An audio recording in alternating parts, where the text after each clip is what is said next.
Morning students. हाँ तो बच्चों, अपना जो है लेक्चर आज 5th शुरू कर रहे हैं चैप्टर 4 का, फॉरेस्ट सोसाइटी एंड कॉलोनीज में। अपन बात कर रहे थे how did forest rule affected cultivations, मतलब रूल्स के द्वारा जो फॉरेस्ट रूल्स बनाए गए थे उससे कल्टीवेशन किस तरह से इफेक्टेड हुआ, वो चीज़ अपन कर रहे थे चर्चा। कि आपको पता है 1865 में एक्ट बना था, फॉरेस्ट एक्ट बना था, ठीक है।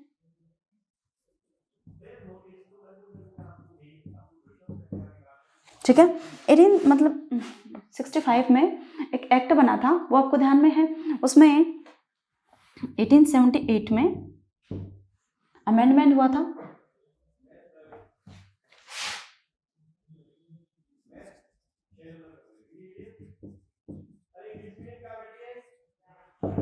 ठीक है, फॉरेस्ट एक्ट ऑफ 1878 के बाद में जिस तरह से जो मतलब नियम बनाए गए थे, नियमों के बाद में जो कृषि थी, सबसे ज़्यादा इफेक्ट जो है वन में रहने वाले जो लोग थे और जो कल्टीवेशन थी, वहाँ की जो कृषि थी, वो बहुत ज़्यादा जो है इससे इफेक्टेड हो रहे थे। तो वो किस तरह से इफेक्टेड हो रहे थे वो चीज़ अपन देख रहे हैं कि ये जो रूल बनाए गए थे ब्रिटिश गवर्नमेंट के द्वारा, ठीक है, ब्रिटिश गवर्नमेंट के द्वारा जो फॉरेस्ट रूल्स बनाए जा रहे थे, ठीक है, तो उनमें जो मतलब चेंजेस हुआ, उनके बाद में उनकी किस तरह से लाइफ जो चेंज हो रही थी, किस तरह से उनकी लाइफ जो इफेक्टेड हो रही थी, वो चीज़ अपन देख रहे हैं। तो उसमें अपन पहला जो इफेक्ट देख रहे हैं वो किस चीज़ में देख रहे हैं कि कल्टीवेशन किस तरह से इफेक्टेड हुई। ये तो अपन ने देख लिया कि लोगों का जीवन जो था वो किस तरह से इफेक्टेड हुआ। अब अपन देख रहे हैं कृषि पर क्या प्रभाव पड़ा। जो नियम बनाए गए थे ब्रिटिश गवर्नमेंट के द्वारा, उसका कृषि पर क्या प्रभाव पड़ा, वो चीज़ अपन देख रहे हैं। तो मैंने ये चीज़ आपको बता दिया था कि जो मतलब जो कृषि है शिफ्टिंग कल्टीवेशन, ठीक है। तो आज अपन समझेंगे शिफ्टिंग कल्टीवेशन क्या होती है। ये तो अपन ने देख लिया था, शिफ्टिंग कल्टीवेशन को अलग अलग जगहों पर जो अलग अलग नामों से जो है वो जाना जाता है। शिफ्टिंग कल्टीवेशन को अलग अलग जगहों पर अलग अलग नामों से जो है वो जाना जाता है। अब आपसे यही पूछ ले, what do you mean by shifting cultivation, ठीक है, क्वेश्चन यही हो जाए।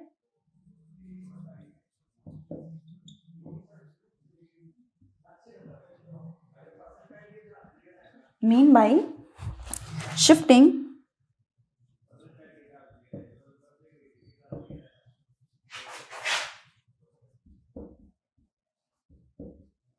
कल्टीवेशन, ठीक है। शिफ्टिंग कल्टीवेशन में देखो क्या होता है। अब देखो यहाँ पे अपन इसका आंसर लिखेंगे, ये क्वेश्चन हो गया, ये आंसर अपन यहाँ पे लिखेंगे। आंसर देखो पहले इसका अपन देख लेते हैं। In shifting cultivation part of the forest are cut and branch in rotation. जैसे ये बहुत बड़ा जंगल है, ठीक है, पहले आप इसको समझ लीजिए बेटा, ये बहुत बड़ा जंगल है इस तरह से, ठीक है। तो अब इतना हिस्सा जो है इसका ये अपन ने ले लिया, ठीक है, इसको कट किया एंड ब्रंट किया, ठीक है, काटा और इसको जला दिया जंगल को। अब यहाँ पे क्या रह गई, ऐश रह गई, ठीक है, ऐश रह गई ना, राख रह गई। यहाँ पर इस राख में ही मानसून की जब फर्स्ट बरसात आती थी, मानसून जब शुरू होता था, क्योंकि ये था नहीं भाई अपने अपने जैसे यहाँ पे सिस्टम है, अपन ने कुआं चला दिया और सिंचाई कर दी। इरिगेशन के लिए अपन कुएं वगैरह काम में लेते, नहरें काम में लेते, तो पहले इतना सिस्टमेटिक मैनेजमेंट तो था नहीं, ठीक है। लेकिन क्या था कि मानसून की जो फर्स्ट रेन होती थी, मानसून जब स्टार्ट होता था और पहली बरसात होती थी, उसके साथ ही ये सीड्स ग्रो कर देते थे। जो सीड्स ग्रो कर देते थे, सीड्स ग्रो कब, मानसून की फर्स्ट रेन के साथ में। जैसे ही मानसून शुरू होता था और उसकी जब पहली बरसात होती थी, उसी के साथ में ये क्या करते थे, उसी राख में, कौन सी राख में, जब जंगलों को जलाया जाता था और उनकी जो राख रह जाती थी, उसी राख में ये मतलब कोई भी बीज जो है वो डाल देते थे और अक्टूबर नवंबर में उसको काट लेते थे। अब इतना भाग तो काम में आ गया, ठीक है, एक बार काम में ले लिया, हो सकता है इसको एक या दो बार काम में ले ले, ये जो पार्ट था इसको एक या दो बार काम में ले ले, लेकिन तीसरी बार इसको काम में नहीं लेते थे। अब इसको क्या कर दिया जाता था, छोड़ दिया जाता था। ये जो भाग था, इस भाग को क्या कर दिया गया, छोड़ दिया गया 10-12 सालों के लिए, ठीक है, लगभग 4, 10 और 12 ईयर तक जो इसको वापस छोड़ दिया जाता था। 10-12 सालों के लिए इसको छोड़ दिया जाता था इस भाग को। अब कौन से भाग को लेते थे, अब आगे वाले भाग में जाते थे, फिर इसको कट करते थे, ठीक है, फिर बर्न करते थे, ठीक है, फिर इसको यहाँ पे जो है कल्टीवेशन करते थे, खेती करते थे। यहाँ पे भी 1 या 2 बार खेती करते थे, फिर उसको क्या करते थे, इस भाग को वापस छोड़ देते थे, फिर तीसरे भाग पे जाते थे, ठीक है, फिर चौथे भाग पे आ गए, फिर 5वें भाग पे आ गए, ऐसे आगे से आगे। घुमंतु का मतलब यही हो गया, शिफ्टिंग, एक जगह से दूसरी जगह पर, दूसरी, फिर वापस, जैसे यहाँ पे 10 साल पूरे हो गए, ठीक है, फिर वापस इसको छोड़कर वापस कहाँ आ गए, वापस यहाँ आ गए, ठीक है, फिर वो रोटेशन में चलता रहेगा। फिर वापस इसमें से इसमें आ गए, इसके 10 साल पूरे हो गए, फिर इसके 10 साल पूरे हो गए, फिर इसके 10 साल पूरे हो गए, फिर वापस इसके 10 साल, तब तक इसमें 10 साल पूरे हो जाएंगे। तो इस तरह से ये रोटेशन क्या होता था बेटा, चलता रहता था, ठीक है, इस तरह से ये रोटेशन जो है वो चलता रहता था। ये चीज आपको समझ में आई कि ये लोग क्या करते थे, जंगल के किसी एक भाग को लिया, उसे काटा और जला दिया, वहां पे जो राख होती थी उसमें ये क्या करते थे, जो बीज ग्रो कर देते थे, सीड्स डाल देते थे, ठीक है, बरसात के साथ में ही वो जो सीड्स थे वो मतलब ग्रो हो जाते थे, उग जाते थे, प्रोडक्शन अच्छा हो जाता था, ठीक है। लेकिन फिर उस भाग में 1 या 2 बार खेती करने के बाद में उस भाग को छोड़ दिया जाता था। उस भाग को छोड़ने के बाद में जो जंगल का आगे का भाग जो था उसे काटा जाता था, जलाया जाता था, फिर उससे आगे का भाग या फिर वो जंगल पूरा हो गया, दूसरे जंगल में चले गए। फिर जब यहाँ पे जिस भाग को पहले जलाया था और जिसके 10 या 12 साल यदि कंप्लीट हो गए हो और उन्हें लगता था कि अब यहाँ पे खेती वापस की जा सकती है, तो वापस उस हिस्से को जला दिया जाता था और वहीं पर खेती कर ली जाती थी। तो इस तरह से घूमते फिरते रहते थे। ये चीज समझ में आई? इस तरह से क्या करते थे, घूमते फिरते रहते थे, एक जगह खेती नहीं करते थे, एक जगह पर 1 या 2 बार ही खेती करते थे, इसके बाद में खेती नहीं करते थे, इसके बाद में वापस 10-12 साल बाद उस जगह पर खेती करते थे, ठीक है। तो इस तरह से ये क्या होती थी, शिफ्टिंग कल्टीवेशन होता था। ये चीज समझ में आ गई कि शिफ्टिंग कल्टीवेशन में जो है वो क्या होता था, ठीक है बेटा।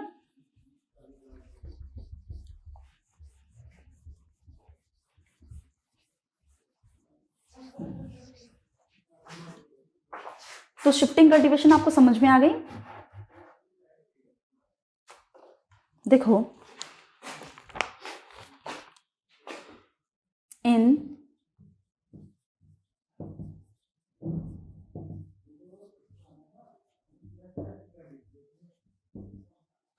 cultivation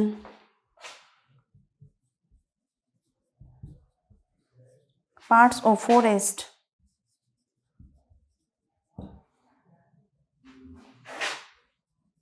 are cut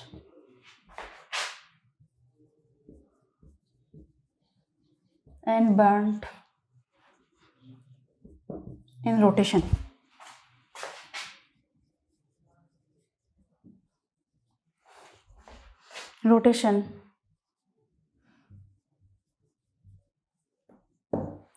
Seeds are shown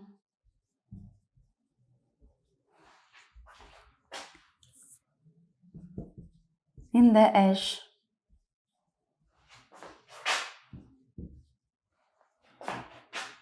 the first monsoon.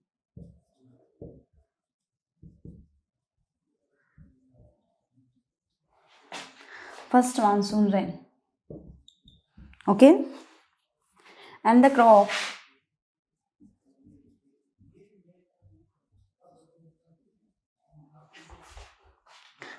is harvested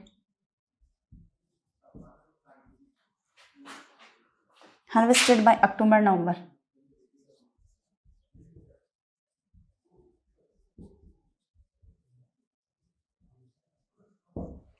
October, November. Okay, such plots are cultivated for a couple years.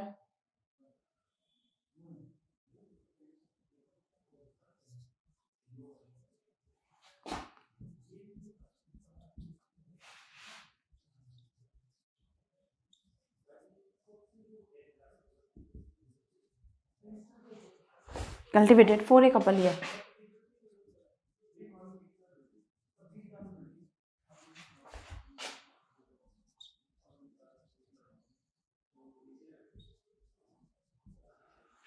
And then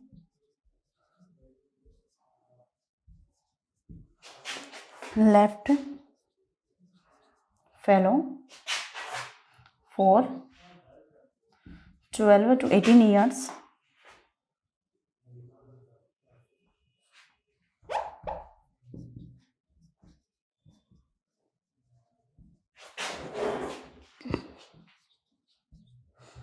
For the forest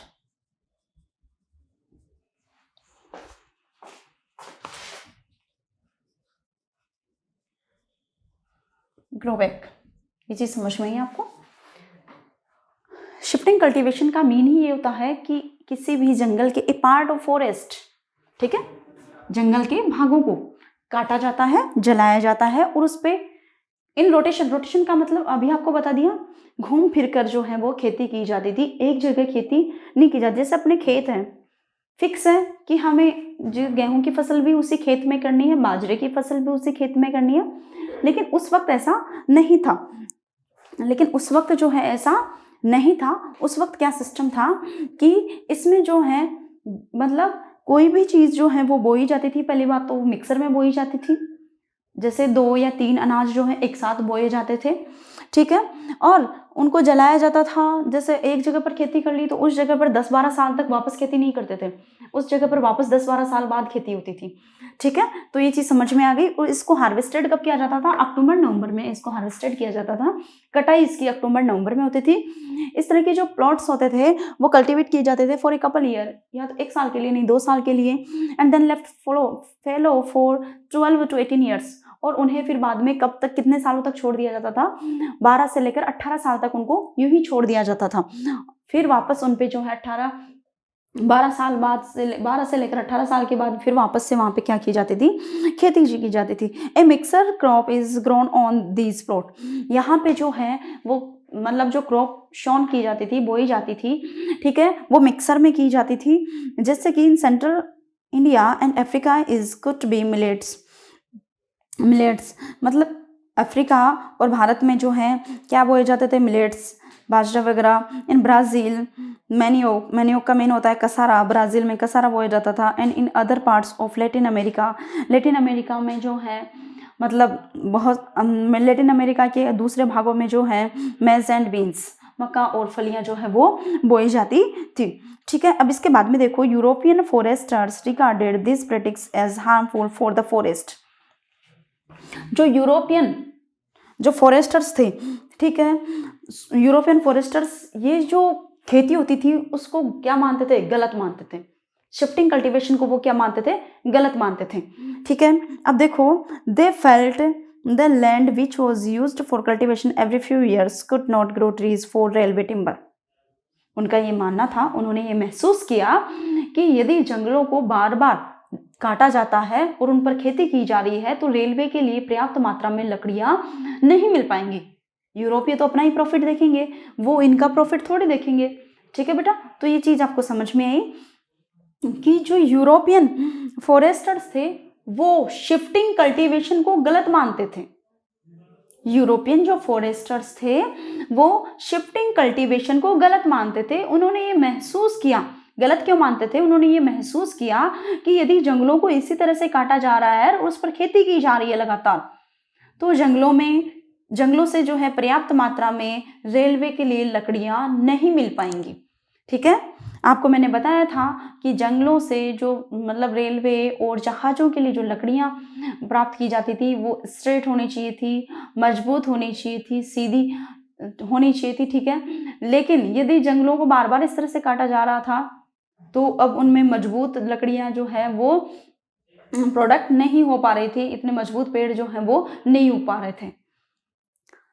When a forest was burnt, जब किसी जंगल को जलाया जाता था, there was added danger of the flames spreading and burning valuable timbers। जब जंगलों को जलाया जाता था तो उसकी जो फ्लेम्स होती थी, उसकी जो मतलब फ्लेम का मतलब आप जानते हो, जो आग की लपटें जो होती थी उनसे जो वैल्यूएबल टिम्बर वाले जो ट्रीज थे वो भी क्या होते थे? जल जाते थे, ठीक है। अब जंगल में आग लगाई जा रही है तो ऐसा तो था नहीं भाई, जंगल में थोड़ी दूर में आग लगाई गई तो वो आग थोड़ी दूर में रहेगी, वो आग जो है आगे से आगे फैलती जाती थी और फैलती जाती थी, तो जो वैल्यूएबल ट्री वैल्यूएबल जो ट्री होते थे वो भी उसमें क्या होते थे, जल जाते थे। वैल्यूएबल ट्री का मतलब ये हो गया जिन पेड़ों से पर्याप्त मात्रा में लकड़ी मिल रही थी, किस चीज के लिए, जहाजों के निर्माण के लिए और रेलवे के लिए, ठीक है। रेलवे और जहाजों के निर्माण के लिए जो मजबूत लकड़ियां जिन पेड़ों से मिल रही थी, वो पेड़ अब जो है आदिवासियों द्वारा जो कल्टीवेशन के लिए जंगल जलाए जाते थे उनमें जल जाती थी, ठीक है। तो इस वजह से यूरोपियन जो फॉरेस्टर थे वो शिफ्टिंग कल्टीवेशन को क्या मानते थे, गलत मानते थे। ये चीज समझ में आ गई। अब इसके बाद में देखेंगे अपन, shifting cultivations also made it harder for government to calculate taxes। अब देखो शिफ्टिंग कल्टीवेशन के अगर नुकसानों की बात करें, ठीक है, तो आप आराम से लिख सकते हो कि शिफ्टिंग कल्टीवेशन जो थी वो किस तरह से जो है, किस तरह से यूरोपियन फॉरेस्टर थे वो प्रभावित हो रहे थे। पहला रीजन आपने देख लिया कि जब जंगलों को जलाया जाता था तो फ्लेम जो होती थी, फ्लेम से जो वैल्यूएबल ट्रीज थे वो भी जल जाते थे। पहला रीजन आपको समझ में आ गया कि ब्रिटिशर्स ने इसके ऊपर बैन क्यों लगाया। ब्रिटिशर्स ने जो शिफ्टिंग कल्टीवेशन थी उस पर बैन क्यों लगाया, फर्स्ट रीजन आपको समझ में आ गया, ठीक है, कि उनको रेलवे और शिप बनाने के लिए जो है पर्याप्त मात्रा में टिम्बर नहीं मिल रही थी, फर्स्ट रीजन। दूसरी चीज, जब जंगलों में आग लगाई जा रही थी, उनको बर्न किया जा रहा था, तो उनसे उससे जो फ्लेम निकल रही थी, फ्लेम से जो है वैल्यूएबल जो ट्री थे वो भी जल जाते थे। सेकेंड रीजन हो गया। थर्ड रीजन ये था कि गवर्नमेंट को ये जो शिफ्टिंग कल्टीवेशन जो थी उसमें इनफ टैक्सेस का पता नहीं चल पा रहा था कि किस जमीन के लिए या वो मतलब टैक्सेस को जोड़ने में असमर्थ हो रही थी कि कितने जंगलों को जलाया, कितने पे खेती कर रहे हैं, क्योंकि जो मतलब जंगल जो थे वो एक फिक्स तो थे नहीं, बस सिर्फ इतनी ही फिक्स एरिया में खेती होगी, ठीक है, फिक्स कुछ भी नहीं था। तो फिक्स कुछ भी नहीं था तो इस वजह से गवर्नमेंट भी जो है वो टैक्सेस रेवेन्यू लेते थे। जो आदिवासी लोग थे जो शिफ्टिंग कल्टीवेशन करते थे उनसे गवर्नमेंट रेवेन्यू लेती थी, राजस्व लेती थी। तो अब वो उसका अंदाजा नहीं लगा पा रही थी कितना रेवेन्यू लेना है, क्यों, क्योंकि फिक्स कुछ भी नहीं था, ठीक है। तो इसके बाद में देखो, therefore the government decided to ban shifting cultivation. तो आप यहाँ पे क्वेश्चन बन सकता है, the government, why the government decided to ban shifting cultivation, ठीक है, क्वेश्चन आपके बन गया। ये चीज समझ में आ गई कि गवर्नमेंट ने शिफ्टिंग कल्टीवेशन पे बैन क्यों लगाया।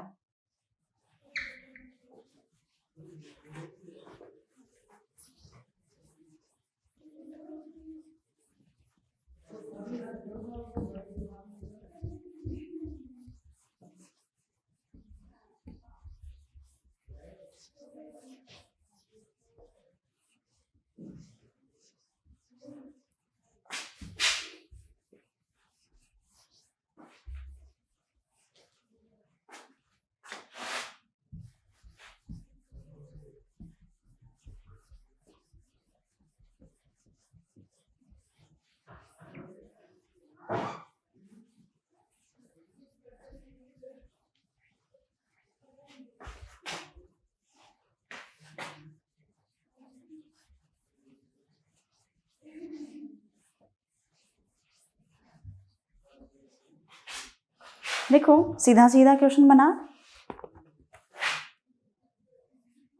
Why the government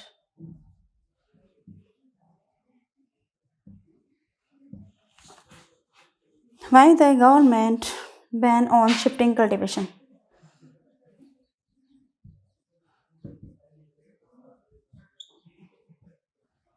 decide to ban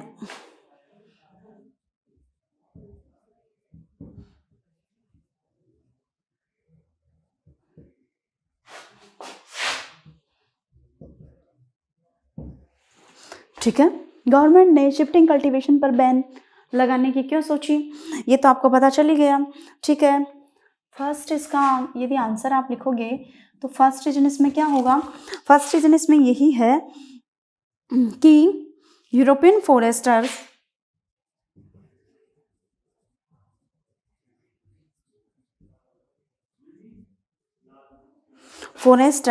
felt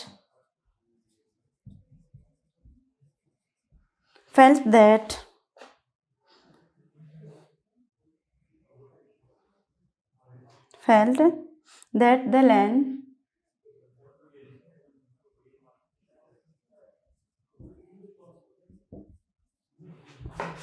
which was used for cultivation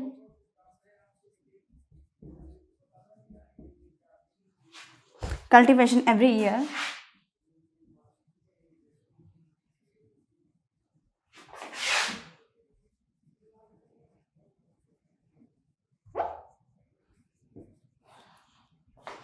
could not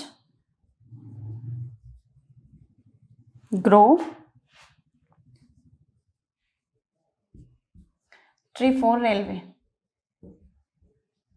okay, second reason की अपन बात करें तो देखो सेकेंड रीजन यही है कि it was harder for government to या shifting cultivation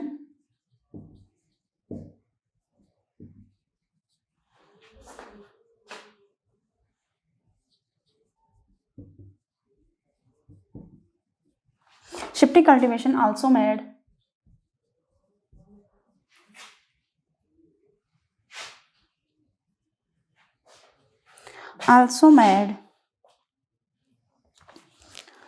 it harder for government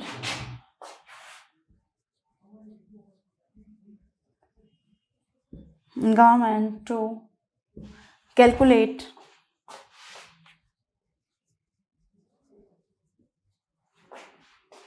taxes. Okay बेटा, ये चीज़ समझ में आ गई कि गवर्नमेंट ने शिफ्टिंग कल्टीवेशन पर बैन लगाने की क्यों सोची.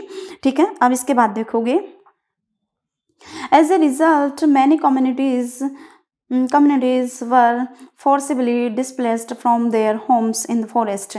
बहुत साल के जो समुदाय थे उनको अपना जो घर थे या अपनी जो रहने का आश्रय था उसे क्या करना पड़ा, फोर्सफुली चेंज करना पड़ा. ठीक है, इसके बाद देखो सम हैड टू चेंजेज ऑक्यूपेशन, कुछ ने जो है अपना क्या कर लिया, व्यवसाय ही बदल लिया.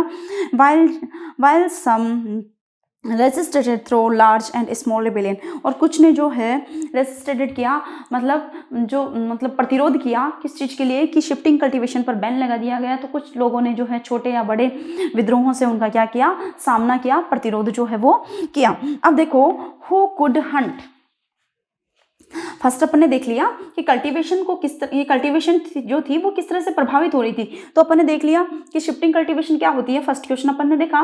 सेकंड क्वेश्चन ये देखा कि शिफ्टिंग कल्टीवेशन पर बैन क्यों लगा दिया गया था. ठीक है, अब अपन देखेंगे हु कुड हंट, शिकार कौन कर सकता था. हर चीज पर बैन लगाया गया था तो शिकार पर भी बैन लगाया गया था. ठीक है, तो देखो शिकार कौन कर सकता था वो देखेंगे. The new forest law changed the leaves of forest dwellers in yet another way. और भी बहुत सारे के तरीकों से जो है ये जो नया फॉरेस्ट लॉ जो लागू हुआ था, ठीक है, उसमें जो बहुत सारे के जो फॉरेस्ट ड्वेलर्स थे उनके रहने की जो दिनचर्या थी उसमें बहुत ज़्यादा चेंजेस कर दिया था. मतलब जो वनवासी थे उनकी लिवलीहुड में, ठीक है, लिव्स में बहुत ज़्यादा जो है चेंजेस हो गया था. किस वजह से, फॉरेस्ट लॉ में जो चेंजेस हुआ था 1878 में, उसके बाद में. ठीक है, किस तरह से चेंज हुआ वो अपन देखेंगे. बिफोर द फॉरेस्ट लॉज, जब फॉरेस्ट लॉ बने थे उससे पहले की बात करते हैं. Many people who lived in और near forest had survived by hunting deer, partridge and a variety of small animals. जो लोग मतलब जंगलों में रहते थे या जंगलों के आसपास जो रहते थे वो अपना जो जीवन यापन हंटिंग से करते थे.